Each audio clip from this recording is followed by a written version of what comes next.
Wait. Gdje su kolice? A, ljudi, ja ne mogu da nađem kolice, čovječe. Stvarno dobar market. Brother, where are your kolice? Where are you... What? Ma, no problem mask, nego where... Bro, where are you... Where are you kolice? Jordane.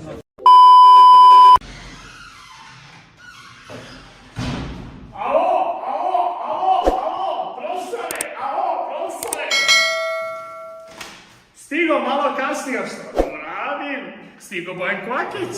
I ovdje je sve krenulo. Od 1. do 4. razreda sam išao ovdje i imao sam tu sreću da sam imao učitelja, jer stvarno učitelj me jako dosta dobro naučio i vidite po meni, po ponašanju da sam normalan.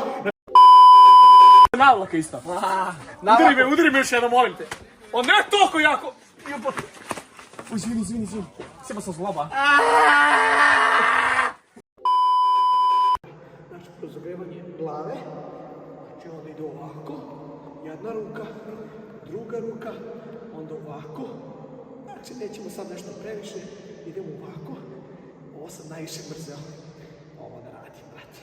Onda ovo. Dobro. Onda kolena. Štikle na noge. Pravac diskotijek! Ovo je kolena, moramo zagledati noge. Što me bole. Bole me ljudi, radio sam u teretani noge. Imam upalu.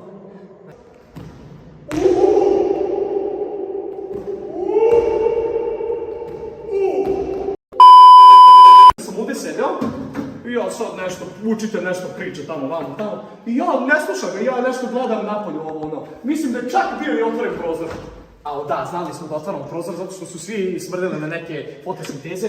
I ja gledam nešto, meni zanimljivo, ne slušam ja učitelje. I samo ja vidim, znači ništa, samo on odjednom prilazi meni, nisam ga skontom. I on me odvali, brate, znaš kako mene zabolilo. I kao, šta gledaš, tamo gledaj, slušaj mene.